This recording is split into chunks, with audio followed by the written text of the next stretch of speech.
주님께서 여러분과 함께 성루카가 전한 거룩한 복음입니다.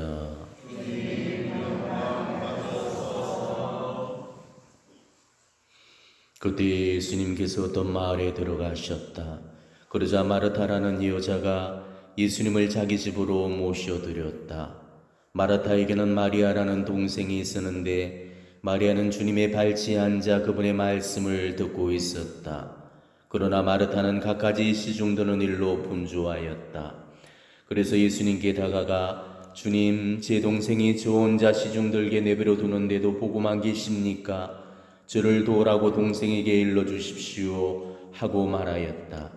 주님께서 마르타에게 대답하셨다. 마르타야, 마르타야, 너는 많은 일을 염려하고 걱정하는구나. 그러나 필요한 것은 한 가지뿐이다. 마리아는 좋은 몫을 선택하였다. 그리고 그것을 빼앗기지 않을 것이다. 주님의 말씀입니다.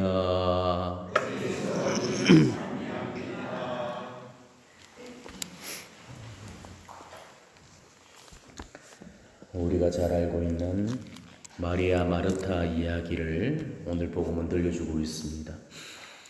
언니 마르타는 활동적인 성향을 지니고 있는 인물이고, 동생 마리아는 정적인 그런 성향을 지니고 있는 그런 인물이죠.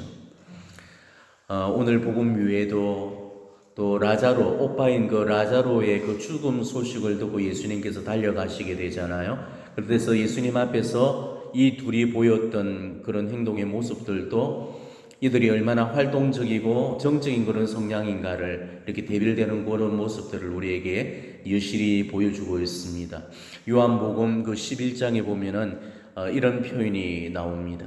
마르타는 예수님께서 오신다는 말을 듣고 그분을 맞으러 나가고, 마리아는 그냥 집에 앉아 있었다. 오늘 이 모습의 연장의 그런 모습을 보여주고 있습니다. 이처럼 마르타하고 마리아는 한 배에서 나왔지만은 그 성향이 극과 극으로 달랐습니다. 어떻게 이렇게 성향이 다를 수 있냐 그렇게 싶겠지만은 한 배에서도 또 다른 성향이 얼마든지 나올 수 있는 게 유전인자라는 놈이죠. 우리 구약의 에사우하고 야곱도 그랬죠. 천성적으로 에사우는 굉장히 거칠고 와일드하고 남성적이었던 반면에 야곱은 굉장히 부드럽고 여성적인 그런 성향이었습니다. 그래서 하나는 들로산으로 뛰쳐다니면서 사냥을 즐겼고, 또 하나는 집안에서 팥죽이나 끓이면서 그렇게 생활을 했던 거죠. 근데 저는 오늘 조금은 다른 좀 엉뚱한 그런 묵상을 해보았습니다. 과연 마르타하고 마리아가 엄마 뱃속에서부터 처음부터 성향이 달랐을까? 저는 아니라고 봅니다.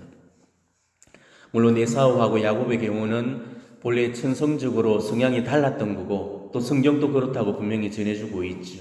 하지만 이 마르타하고 마리아는 아마도 후천적인 영향에 의해서 성향이 달라진 걸로 그렇게 보여집니다. 그러니까 마르타의 성향이 변했다기보다는 마리아의 성향이 변해진 걸로 그렇게 보여집니다. 모르긴 해도 이 자매 둘의 그 성향은 원래가 둘 다가 활동적이었을 겁니다. 그런데 그랬던 마리아한테서 어느 날 변화가 오게 된 거죠. 마리아를 우리 교회 전통에서는 누구라고 보고 있다고 그랬습니까? 마리아 막달레나라고 보고 있습니다. 이 베타니아의 오늘 이 베타니아의 마리아가 바로 마리아 막달레나.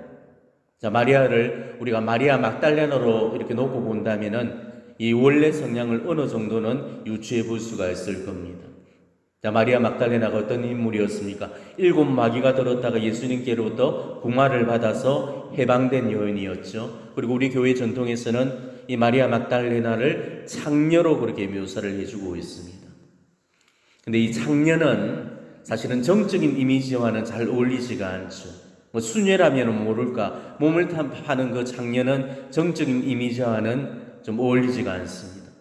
자, 거기다가 7 마귀가 들 정도의 그런 부마자라면은 죄밭에 뒹군 그런 죄력을 지녔는데 이 이미지 역시도 정적인 이미지와는 좀 맞지가 않죠. 또 바리사이의 집에 식사 초대에 와 계신 그 예수님을 찾아와서 예수님 발에다가 향유 옥합을 곁들여서 부어드리고 자기 머리카락으로 닦아드린 그 여인이 이 마리아가 맞다면은 이런 과감성도 이 정적인 이미지와는 잘 맞지가 않죠. 심지어는 예수님의 순환 현장 마지막 순간까지 동행을 했었고 예수님의 숨통이 끊어지는 그 모습까지 낱낱이 다 목도를 했고 또 예수님의 시신에 향유를 부어드리기 위해서 안식일 다음날 이른 아침부터 예수님 무덤으로 달려갈 정도의 이런 극성스러움만 보더라도 이거는 결코 정적인 이미지와는 거리가 멉니다. 자, 이렇게 본다면은 이 마리아는 분명히 본래 성향적으로는 활동적인 여인이 맞았을 겁니다. 자, 그렇다면은 이렇게 활동적인 성향의 그런 여인이 어떻게 해서 주님 발치 앞에 다소곳이 머무는 이런 아주 조용하고 차분한 여인이 되었을까를 우리가 다시 한번 생각해 보셔야 되겠습니다. 마리아의 삶이 결정적으로 바뀌어진 그런 계기는 바로 예수님을 영접한 이유였습니다. 예수님과의 그 만남은 그렇게 태폐적이고 향락적이었던 정말 세속을 향해서 달려가던 그런 마리아의 삶을 완전히 뒤바뀌어 놓았죠. 마리아는 예수님을 영접하기 전까지만 해도 늘 자신 속에 내재되어 있던 그런 공허함을 메우기 위해서 이 세상적인 기쁨이나 쾌락에 의지거리를 삼고 있었습니다. 그렇지만은 이런 세상적인 쾌락이나 욕심은 마치도 밑빠진 항아리 같기 때문에 아무리 채우려고 해도 채워질 수가 없는 거죠. 그렇지만 마리아는 이 예수님을 영접하면서부터 더 이상의 이런 공허나 결핍을 느낄 수가 없었던 것입니다. 이미 예수님 안에서 충만한 만족을 느꼈던 거죠. 그리고 그때부터 채워도 모자라고 허덕였던 그런 욕망들이 눈에 띄게 줄기 시작했고 더 이상 세상적인 것들에 대한 미련이나 집착이 이렇게 사라져버리고 말았던 것입니다. 바로 이런 게 기도 생활이라는 겁니다. 기도를 하기 시작하면서부터 우리의 라이프 스타일, 바로 이 삶의 방식은 변화가 오게 되어 있습니다. 예전과는 전혀 다른 그런 양상의 삶을 살아가게 됩니다. 이런 게 기도의 열매라는 거죠. 지금 내가 기도를 했는데도 삶에 이런 변화가 없다면은 그거는 기도를 잘못하기 때문에 그런 겁니다. 기도는 반드시 우리 삶의 변화를 불러일으키게 됩니다. 그래서 성격을 변화시키고 인격을 변화시키고 삶을 변화시키고 나아가서 우리 인생을 변화시켜 놓게 됩니다. 기도하면서부터 제일 먼저 찾아오는 그 변화가 뭔지 압니까? 세상적인 것들을 추구하던 그런 관심이 눈에 띄게 줄면서 세속적인 것들에 점점 매력을 느끼지 못하는 겁니다. 기도하기 전만 해도 세상이 좋아 보이고 또 세상적인 일에만 온통 그런 관심이 쏠렸는데 기도하기 시작하면서부터는 세상에 대한 그런 실정을 느끼게 되고 도무지 세상 일에 관심이 안 가지게 됩니다. 좋은 걸 봐도 좋은 줄도 모르고 재미진 일에도 흥미나 관심을 안 가지게 되는 거죠. 이미 기도를 체험하면서부터 천상의 것들이 내 안으로 들어왔고 바로 그 천상의 것들을 맛을 들었기 때문에 지상의 것들에 더 이상 자극을 받지 않는 것입니다. 뭘 먹어도 크게 맛있는 줄도 모르고 뭘 입어도 크게 좋은 줄도 모르고 뭘 가져도 크게 그렇게 기뻐지가 않는 것입니다. 이미 천상의 진미를 맛봤고 이 지상에서는 그 맛을 능가할 진미가 없기 때문에 뭘 먹고 마시고 입고 가져도 충족되지가 않고 오히려 그러면 그럴수록 더욱더 큰 기가를 느끼게 되는 것입니다. 그래서 더 이상 필요한 게 없고 더 이상 아쉬운 게 없고 더 이상 가지고 싶은 마음도 안 생기고 더 이상 모으고 싶은 마음도 사라지게 되고 그저 나에게 지금 주어진 것들로만 자분자족의 그런 삶을 살아가게 되는 것입니다. 오히려 가면 갈수록 더욱더 커지는 그런 기갈은 바로 하느님과 하느님 뜻에 대한 그런 욕심, 천국에 대한 열망뿐입니다. 그 외에는 그 어떤 것도 그 사람의 마음을 사로잡거나 매력을 주지를 못하는 것입니다. 이게 기도의 열매라는 거예요.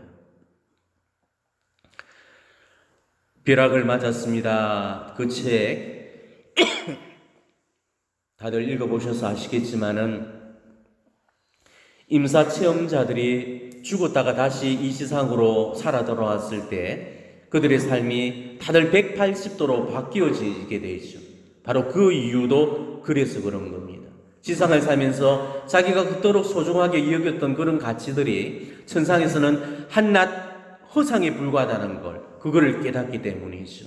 지상의 것들은 그들이 봤던 그 천상의 것에 비한다면 너무나도 보잘것없고 비천하고 한낱 실체의 그림자에도 미치지 못하기 때문에 그런 겁니다. 자, 베드로 사도가 타벌산에서 주님의 변모를 바라보면서 천상의 진미를 맛비기로 잠깐 봤는데도 불구하고 너무 좋아서 내려가기 싫어하고 집을 짓고 거기서 하에 눌러 살자고 그랬죠. 그러니까 천상의 것을 체험하고 나서부터는 지상의 것들은 너무나도 무가치하고 쓸모없는 것이 되어버립니다. 토마스 아퀴나스 성인도 신학대전이라는 그런 불후의 굴작을 저술하실 때 하느님을 환시로 만난 이후로 글쓰기를 중단을 하고 절필을 해버렸다고 그러죠. 왜냐하면 자기가 본 것에 비한다면 이 자신의 그런 정말 지푸라기에도 미치지 못하기 때문에 그랬다는 것입니다. 그래서 지금 또 이 신학대전은 미완의 그런 작품으로 남아있는 것입니다. 우리가 기도 생활을 한다는 것은 이처럼 하느님을 맞들이는 과정입니다. 우리는 기도하기 시작하면서부터 하느님의 현존을 깨닫게 되고 내 삶 속에 천국이 들어오기 시작을 하는 거죠. 그래서 기도 생활이 심화되면 심화되어질수록 우리가 점점 하느님을 맞들이게 되고 한 번 이 하느님을 맞들이게 되면은 하느님에 대한 그 허기와 갈증을 더욱더 느끼게 되고 점점 더 그 맛을 찾게 된다는 것입니다. 그래서 이 맛에 한번 길들이게 되면 끊을 수가 없고 멈출 수 없게 되는 거죠. 중독도 이런 중독이 없는 것입니다. 뭐 알코올 중독, 도박 중독, 마약 중독 따위도 이런 중독에 이 중독에 비한다면 그건 중독도 아닌 거죠.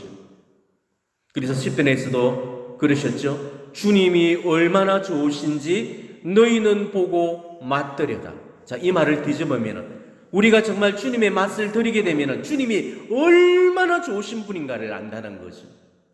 바로 마리아도 이 맛에 중독이 되어버렸기 때문에 그래서 더 이상 다른 맛을 찾기가 싫어졌던 것입니다. 그래서 늘 예수님 발치에 머물기를 원했고 그래서 정주하는 삶을 선택했던 거죠.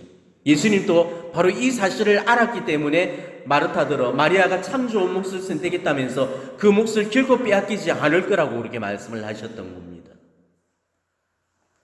기도 생활이라는 것은 바로 이 맛을 드리는 과정이고 연습입니다.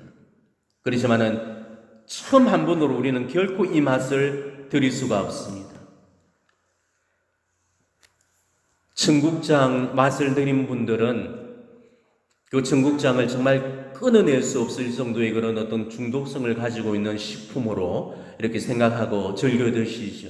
그렇지만 청국장의 맛을 들이지 못하는 그런 아이들은 그냥 한낱 미소된장 같은 그런 아주 얕은 그런 맛을 오히려 맛있다고 하고 청국장의 맛을 그 정말 진짜 우러나는 그 진미의 맛을 깨닫지를 못하는 거죠.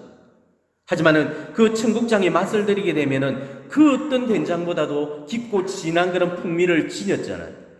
그렇지만 그 청국장도 처음부터 그렇게 맛을 들일 수가 없다는 것입니다. 먹어가면서 깊은 맛을 들어가는 거죠. 기도 생활이라는 것도 바로 그런 겁니다. 처음부터 우리가 하느님과 하느님 뜻을 맞들인다는 거 이거는 어렵고 힘든 일이죠. 그렇기 때문에 우리가 조금 기도해보고 마는 그런 사람은 결코 이 천상의 진미를 느낄 수가 없는 것입니다. 꾸준히 항구하게 기도 안으로 깊이 들어가면서 우리가 조금씩 비로소 그 맛을 알아가게 되는 것입니다. 그리고 그 맛을 알게 되는 그 순간부터는 이제 중독이 일어나면서 우리 삶의 일대 혁명이 시작이 되는 것입니다. 세상적인 관심이나 이런 애착이 줄어들고 온통 영적인 그런 일들에만 관심을 기울이게 되는 거죠. 예수님의 말씀처럼 육은 아무 쓸모없고 영만이 생명을 준다고 하셨듯이 육의 일에는 그다지 신경을 쓰지 않고 영적인 일에만 신경을 쓰게 되는 것입니다. 우리가 이렇게 되었을 때 비로소 영적인 길을 추구하는 그런 성덕의 길로 나아갈 수가 있다는 것입니다.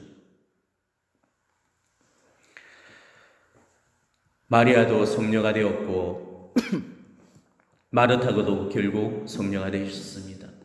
하지만 우리가 마르타가 봉사를 열심히 해서 성녀가 된 걸로 그렇게 생각해서는 절대 안 됩니다.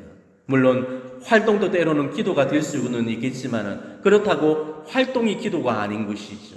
활동은 활동일 뿐이고 기도는 따로 해야 되는 것입니다. 교회사적으로 볼 때도 활동 없이 성인이 된 그런 경우는 있을지 모르겠지만 기도 없이 성인이 된 경우는 한 건도 없습니다. 활동에서 면제받는 그런 사람은 있을지 모르겠지만 기도에서 면제되는 그런 사람은 한 사람도 있을 수 없다는 것이죠. 어쩌면 오늘 이 마르타는 활동이 전부인 것처럼 착각하고 사는 우리들이 그런 모습을 대변하고 있는 건 아닐지 모르겠습니다. 마르타는 오늘 예수님께로부터 꾸지람을 듣고 정말 자신의 삶을 조금씩 바꾸어 나가는 그런 치열한 자기 정화의 시간들을 분명히 가졌을 겁니다. 그리고 결국 그런 노력들이 마르타를 성인의 그런 반열에 올려놓을 수 있었을 겁니다. 마리아도 그렇고 마르타도 그렇고 기도와 활동으로 마침내 성성에 도달해서 나란히 성인 반열에 들었던 그런 자매들이었습니다. 바로 우리도 활동 중심의 그런 삶에서 이제는 기도 중심의 그런 삶으로 바뀌어져야 됩니다. 우리가 기도하지 않고서는 현세 중심의 우리의 패러다임은 절대 변화되지가 않습니다. 기도를 하기 시작하면서부터 정말 무엇이 중요하고 무엇이 우선적인지를 알고 이 지상을 추구하는 데에서 천상의 것들을 추구하는 대로 비로소 나아갈 수가 있다는 것이죠. 우리가 정말 다시 한번 기도를 통해서 이 세상 앞에 빼앗긴 이 하느님의 질서를 회복하는 그런 여러분이 되시기를 진심으로 축원합니다. 아멘.